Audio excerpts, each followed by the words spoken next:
Muy buenos días, mis queridos hermanos. Quisiera llevarles en esta mañana a leer en Hechos capítulo 8, versículo 1 hasta el 4. Y Saulo consentía en su muerte, referido a la muerte de Esteban.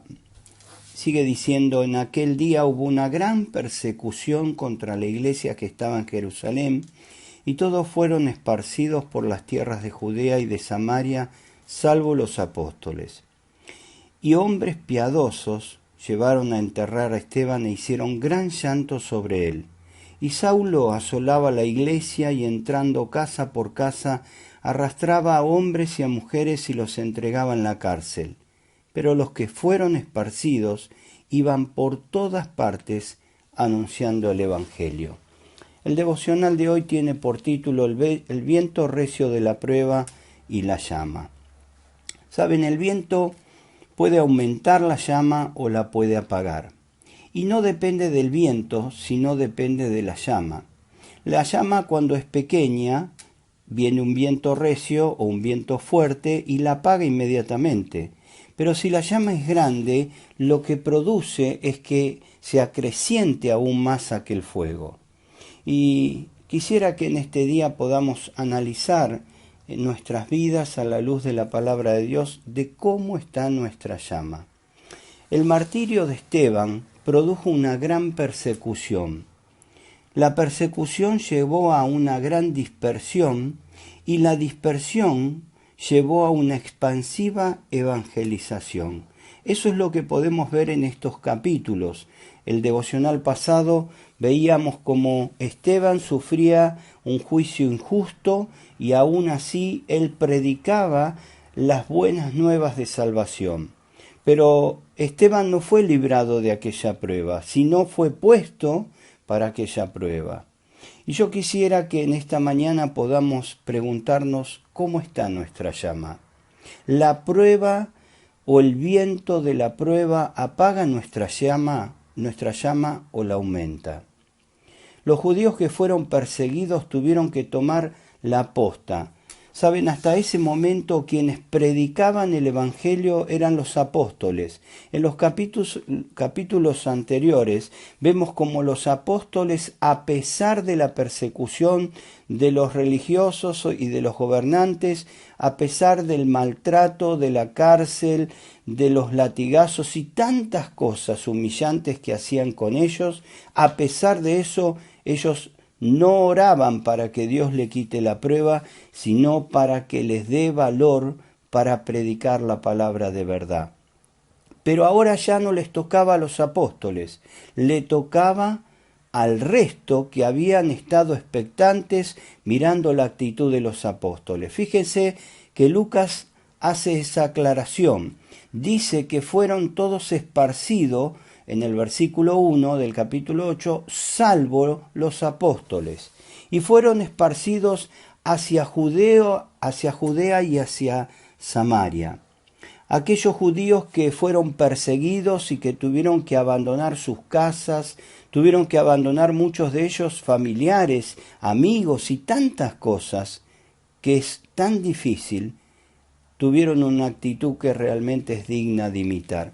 Miren, a veces lo decimos con mucha frialdad o lo pasamos muy por arriba.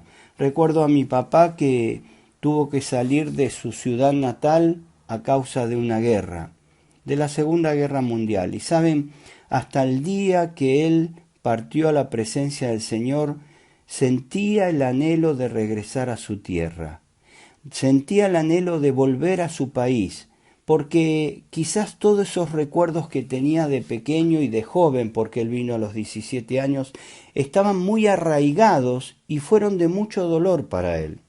A veces no podemos llegar a imaginar lo que sufrieron nuestros hermanos al ser perseguidos y al tener que abandonar inmediatamente todo aquello que poseían y todo aquello que disfrutaban.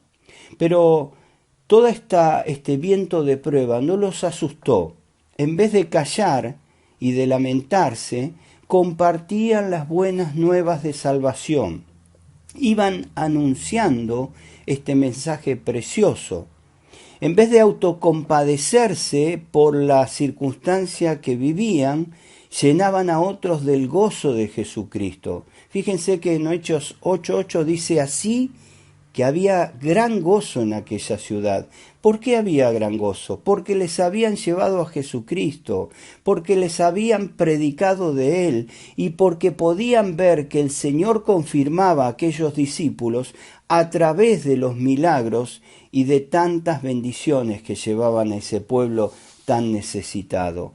Aún fueron a predicar a un lugar del cual había una separación, porque, como dice Juan, los judíos y los samaritanos no se llevaban entre sí, se odiaban.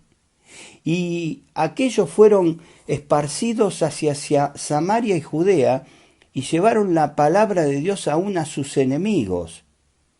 Y sin estar pensando en lo que les pasaba, no les contaron lo que le había pasado, sino que, como dice el versículo 5, Felipe, descendiendo a la ciudad de Samaria, les predicaba a Cristo.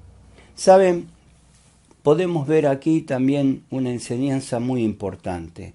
Dios eligió a Esteban para que le toque la prueba de la muerte, la prueba del martirio. Y eligió a Felipe para que comience con la evangelización. Yo no sé por qué Dios eligió a uno para una cosa y a otro para otra. Lo que sí puedo ver en la palabra de Dios es cómo estaban preparados ambos para la tarea para lo cual Dios les había encomendado. Fíjense en Hechos 7:55 la actitud de Esteban. Dice, pero Esteban, lleno del Espíritu Santo, puestos los ojos en el cielo, vio la gloria de Dios y a Jesús que estaba a la diestra de Dios. Y dijo, he aquí, veo los cielos abiertos y al Hijo del Hombre que está a la diestra de Dios, o que está de pie a la diestra de Dios sería la traducción real. Entonces ellos, dando grandes voces, se taparon los oídos y arremetieron a una contra él, y echándole fuera de la ciudad le apedrearon, y los testigos pusieron sus ropas a los pies de un joven que se llamaba Saulo. Y apedreaban a Esteban mientras él invocaba y decía, Señor Jesús, recibe mi espíritu. Y puesto de rodillas, clamó a gran voz, Señor, no les tomes en cuenta este pecado. Y habiendo dicho esto, durmió. ¿A quién le recuerda esta actitud? ¿No le recuerda lo mismo que me recuerda a mí, al Señor Jesucristo, cuando estando en la cruz y diciéndole todo lo que le decían, el Señor les dijo, Padre, perdónalos, porque no saben lo que hacen? Evidentemente, Esteban estaba preparado porque tomó del ejemplo de su Salvador y lo puso en práctica en el momento en el que tuvo que atravesar este desafío. Nada más ni nada menos que el desafío más difícil que le puede tocar a cualquier ser humano de sobre toda la tierra, pero en especial a los cristianos, que es pasar por la muerte. Saben, Esteban estaba preparado para aceptar la prueba que Dios le había puesto por delante. La prueba de Esteban y la aprobación que él pasó aquella prueba fue de ánimo para todos aquellos que fueron esparcidos para predicar la palabra de Dios. El ataque de Satanás, en vez de destruir al cristianismo, hizo que se aumente, porque la llama estaba bien encendida. Y en vez de apagar ese fuego, lo que hizo es aventarlo para que aún crezca cada vez más. Felipe también tuvo otro desafío, que fue el de evangelizar, a pesar de la persecución, a pesar de haber sido expulsado de su ciudad. Dice en el versículo 5 del capítulo 8 que iba descendiendo a la ciudad de Samaria y les predicaba a Cristo. Como decíamos antes, no les contaba lo que les había pasado, sino les predicaba a Cristo, porque esa era la misión que tenía Felipe. Estaba preparado para cumplir con la misión para lo cual Dios lo había puesto a través de la prueba.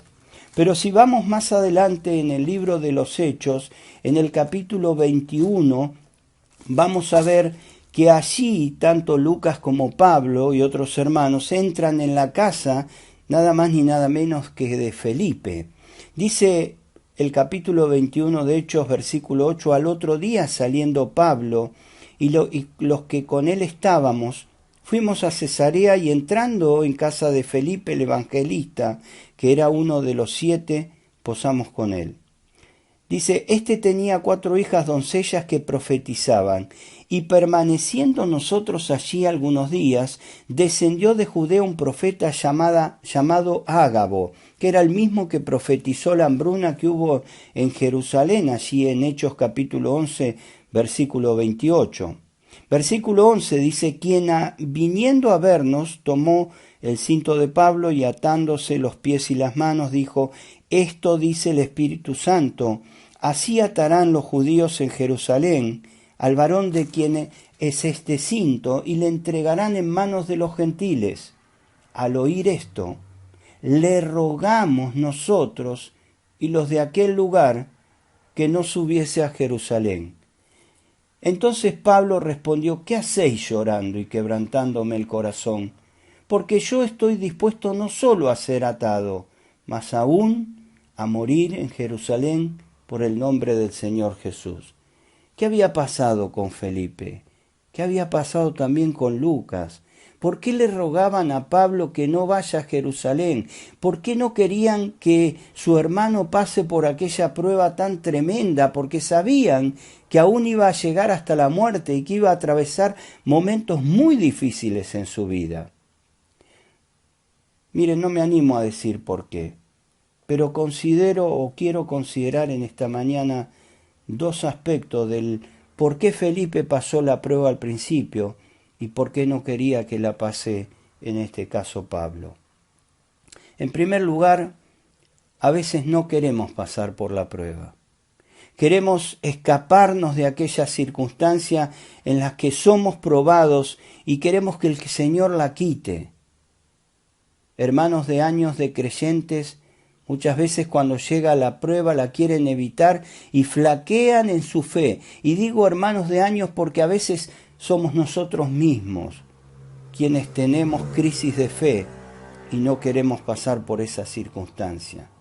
Pablo les tiene que llamar la atención y les tiene que decir, miren, yo no estoy dispuesto solo a pasar una prueba, diríamos, de ser atado, sino también estoy dispuesto a morir por el nombre del Señor Jesucristo, a dar mi vida por el Señor Jesucristo. Si esto va a ser de bendición para Él, para su causa, yo quiero ser aquel que Dios utilice. Pero en segundo lugar, podríamos decir que Felipe le rogó a Pablo que no vaya, porque a veces estamos dispuestos a pasar las pruebas cuando son directas hacia nosotros. Pero no queremos, o queremos, mejor dicho, evitar las pruebas de otros, como en el caso de nuestros hijos. Nosotros estamos dispuestos a poner nuestra vida, pero cuando la prueba viene por el lado de lo que más amamos, se nos hace aún más difícil. Quizás esto es lo que estaba viviendo Felipe. Aprendió a amar a Pablo a pesar de sufrirlo al principio. Pero ¿saben qué, hermanos? Aún así, en esa circunstancia, es necesario confiar y esperar en el Señor para que nos fortalezca, para que fortalezca nuestra fe y para que nos consuele contra el viento recio del dolor que produce la prueba. Sinceramente no sé cómo vendrá el viento en este día. No sé qué te va a tocar a vos, ni tampoco sé lo que me va a tocar a mí. Pero quisiera terminar este devocional con una pregunta.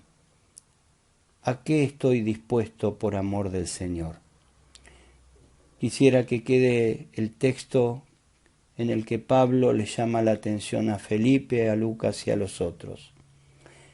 Y dice en Hechos 21:13, pero él dijo, ¿por qué todo este llanto? Me parte en el corazón. Yo estoy dispuesto no solo a ser encarcelado en Jerusalén, sino incluso a morir por el Señor Jesús. En este día tendríamos que preguntarnos, ¿a qué estoy dispuesto yo? Que el Señor nos bendiga y que podamos juntos no solo pasar algunas pruebas, sino confiar en medio de la prueba en toda circunstancia. Que el Señor les bendiga.